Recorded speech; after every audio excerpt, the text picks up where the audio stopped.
Hello students, अभी अपन जो Gauss theorems के एप्लीकेशन कर रहे थे उसमें आज अपन अगला एप्लीकेशन करने वाले हैं। नेक्स्ट एप्लीकेशन क्या है? Intensity of electric field due to uniformly charge spherical cell.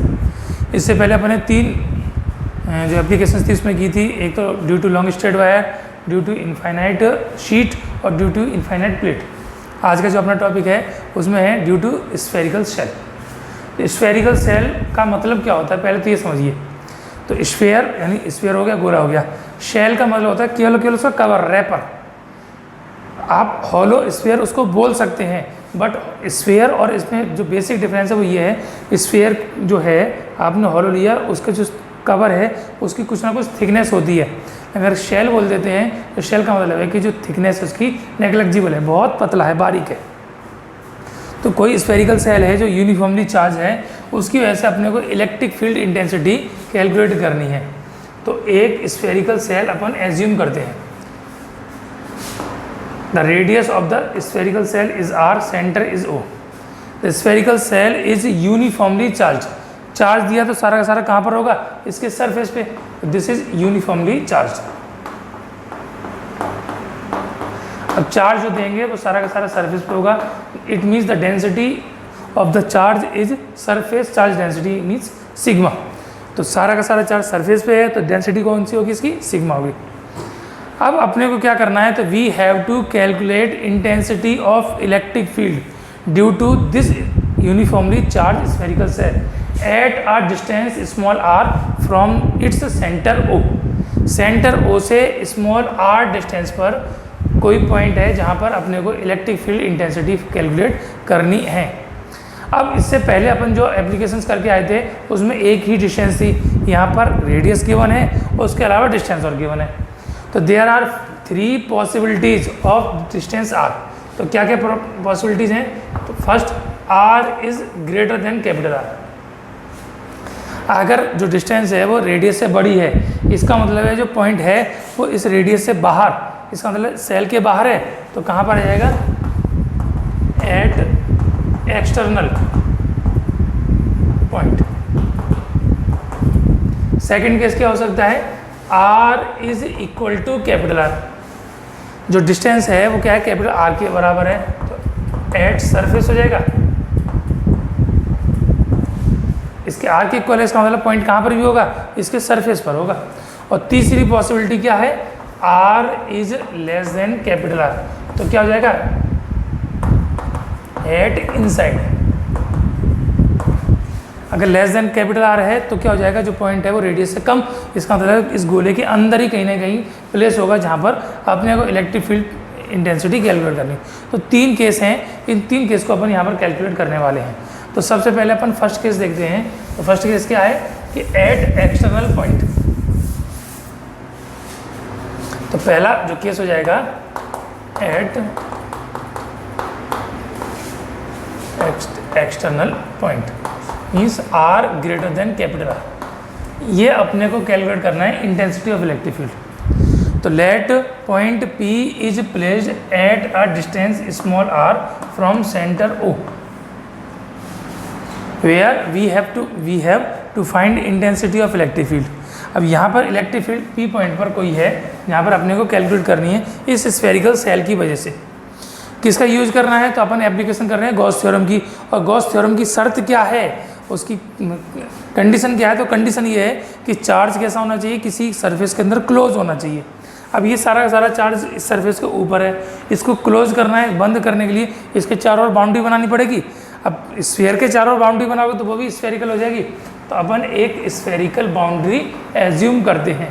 तो this boundary is said to be, तो क्या नाम है उसका? तो द बाउंड्री जो इमेजिनरी होती है that is said to be Gauss's surface.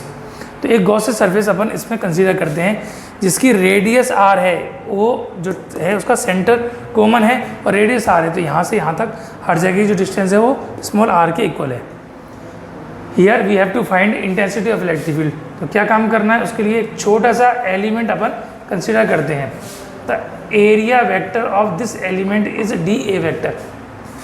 कैसा होगा? इसके सरफेस के परपेंडिकुलर। और इलेक्ट्रिक फील्ड होगा along to the R. Positive charge है तो आउटवर्ड्स और नेगेटिव चार्ज होता है तो इनवर्ड्स। तो ये E हो गया कहाँ पर, एट एक्सटर्नल पॉइंट, जो अपने को कैलकुलेट करना है। तो कैसे काम करेंगे, तो सबसे पहले पी पॉइंट जो अपन ने एज्यूम किया है, यहाँ से अपन फ्लक्स कैलकुलेट करेंगे, इसका इंटीग्रेशन कर देंगे तो टोटल सरफेस हो जाएगा। तो इलेक्ट्रिक फ्लक्स फ्रॉम पी, तो d phi is equal to क्या होता है formula, E vector dot d A vector. E कहाँ पर है, तो ई एक्सटर्नल पॉइंट पर है, तो ई एक्सटर्नल सेम डायरेक्शन में है, तो E external into D A, angle कितना हो जाएगा, 0। The value of cos 0 is equal to 1, तो this is set to be E external into D A. तो ये फ्लक्स हो गया, कहाँ से निकाला अपन ने, पी पॉइंट से। नाउ नेट फ्लक्स कहाँ से निकालना है, फ्रॉम गॉसिस सरफेस, टोटल सरफेस है उससे नेट फ्लक्स कितना निकलेगा, उसके लिए इंटीग्रेशन करेंगे। तो close integration of D phi E external into D A, इसमें ई एक्सटर्नल कांस्टेंट है, ये तो बाहर चला गया, इंटीग्रेशन किसका होगा, डी ए। एरिया हमने कहाँ पर एज्यूम किया है, तो इस वाले सरफेस पर एरिया एज्यूम किया है, एलिमेंट। अब इसका इंटीग्रेशन करेंगे तो टोटल जो गॉस सरफेस है उसका एरिया आ जाएगा, तो टोटल एरिया, तो here integration of d A, it means total area of the Gaussian surface. और total area of the Gaussian surface क्या है, एक स्फीयर है, और स्फीयर का एरिया क्या होता है, 4 pi r square, this is 4 पाई। अब रेडियस इसकी कितनी है, दैट इज स्मॉल आर, तो 4 pi r square. Then value put करेंगे तो we get phi is equal to E external into 4 pi small are square. Let this is equation 1। तो एक छोटा सा पॉइंट पी है जहाँ से हमको इलेक्ट्रिक फील्ड निकालना है, उसके लिए हमको क्या करना पड़ा, तो उसके लिए काम क्या करना पड़ा, एक छोटे से एलिमेंट से फ्लक्स निकाल ली, उसका इंटीग्रेशन कर दिया, तो टोटल सरफेस से ये हमारे पास इसकी वैल्यू आ गई। अब अपने को क्या काम करना है, इसको कंपेयर करना है किसके साथ, गॉस थ्योरम के साथ। तो गॉस थ्योरम लगाएंगे अपन, तो बट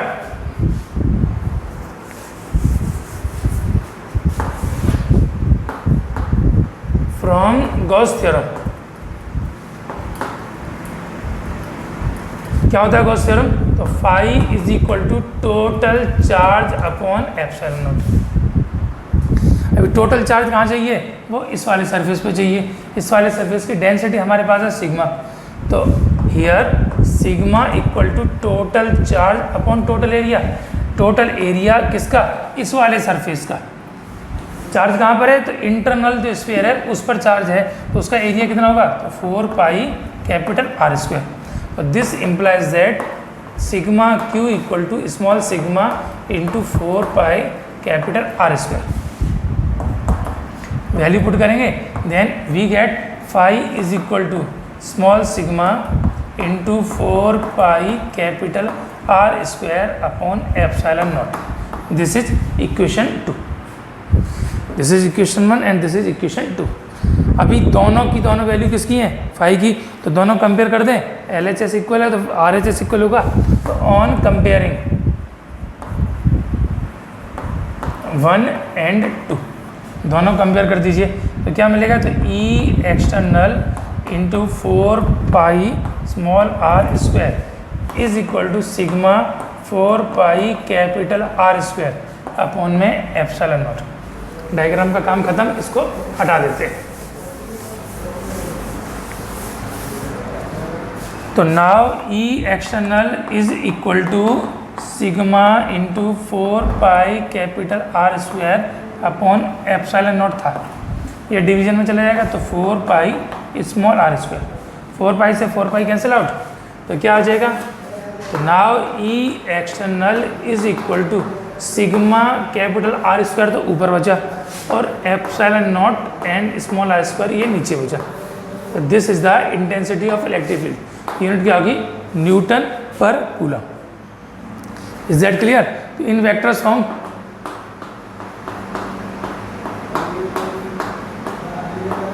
वेक्टर फॉर्म लगाएंगे तो क्या आ जाएगा, E external vector is equal to sigma capital are square upon epsilon small are square, और डायरेक्शन कैसे होगी आर कैप न्यूटन पर कूलम। ठीक, तो ये हो गया आपका intensity of electric field due to uniform charge spherical shell. कहाँ पर निकाली अपन ने, एट एक्सटर्नल पॉइंट। इसमें एक कंडीशन ऐसा अपन कंसीडर कर सकते हैं, अगर ये चार्ज डेंसिटी जो अपने को चार्ज गिवन है कि total charge on the spherical shell is something that is Q, तो उस केस में क्या होगा, तो इफ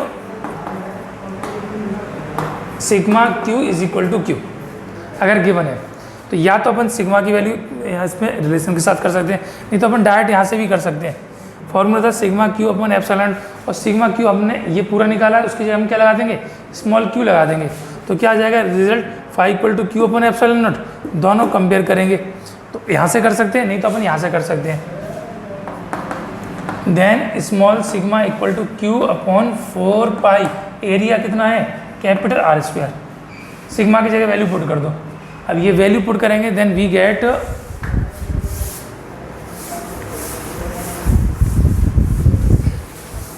क्या आएगा, E is equal to, E कौन सा है एक्सटर्नल पॉइंट में, E is equal to capital are square upon epsilon naught R square, ये तो था ही। सिग्मा की जगह हमने क्या वैल्यू पुट की, तो Q upon 4 pi capital are square cancel out, तो E external is equal to Q ऊपर बचा नीचे बचा epsilon naught R square into 4 pi, separate कर दिया, तो E external is equal to 1 upon 4 pi epsilon naught एक तरफ कर दिया into Q by R square, और ये वैल्यू K की इक्वल होती है, तो E external is equal to K Q by R square Newton पर कूलम। अगर चार्ज हमको गिवन है तो रिजल्ट ये आ जाएगा। अब ये रिजल्ट किसके इक्वल है, तो ये है ड्यू टू पॉइंट चार्ज। अब दिमाग में आएगा ये पॉइंट चार्ज का रिजल्ट इसके बराबर कैसा आया, तो उसकी वजह क्या है, तो ऐसे समझ सकते हैं कि ये स्फीयर लिया था, चार्ज हर जगह डिस्ट्रीब्यूट है यूनिफॉर्मली, तो यहाँ से हम डिस्टेंस कैलकुलेट कर रहे हैं इस पॉइंट की, तो कुछ पॉइंट्स तो उस पॉइंट के क्लोजर होंगे, कुछ पॉइंट्स जहाँ पर चार्ज है उससे अवे होंगे। ऐसे केस में जो चार्ज का डिस्ट्रीब्यूशन है उसको हम कहाँ पर कर सकते हैं, तो उसका सेंटर पर एज्यूम कर सकते हैं। सेंटर पर एज्यूम हो जाएगा तो ये पॉइंट चार्ज जैसा बिहेव करेगा, तो रिजल्ट आ जाएगा k q upon are square. और वेक्टर फॉर्म में करेंगे तो E external vector is equal to k q by r square and r के।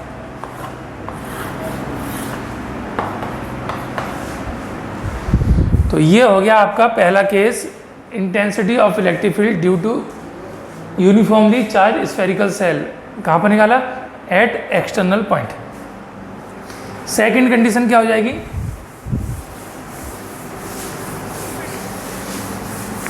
सेकंड कंडीशन अपने को निकालनी है इसके सरफेस पे।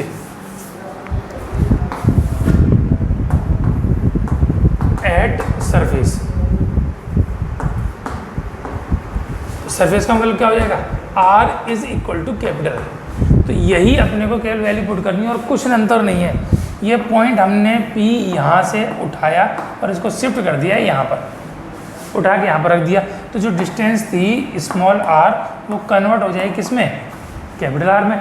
तो रिजल्ट में कोई फर्क नहीं पड़ेगा, केवल डिस्टेंस का फर्क पड़ेगा। तो इस केस में स्मॉल r की जगह हम क्या लगा देंगे, capital R। Then E on the surface is equal to, तो sigma capital R square upon epsilon naught cap small r था उसके कैपिटल R लगा दो, R स्क्वायर से R स्क्वायर कैंसिल आउट, तो E surface equal to sigma upon epsilon naught newton पर coulomb. It means E surface क्या हो गया, एक कांस्टेंट वैल्यू होगी। ये किसके बराबर है, ध्यान करो, तो ये थी किसके बराबर, तो जो आपने निकाला था ड्यू टू प्लेट। तो जब स्फीयर है या प्लेट है उसकी वजह से रिजल्ट कैसा आता है, सेम। ठीक है। दूसरी बात वेक्टर फॉर्म में निकालेंगे, तो वेक्टर फॉर्म में E surface vector equal to sigma upon epsilon naught perpendicular है तो n कैप। दूसरा हम Q के टर्म्स में निकाल दें, तो Q के टर्म्स में क्या आएगा, तो और E surface is equal to, तो क्या हो जाएगा k q by capital are square,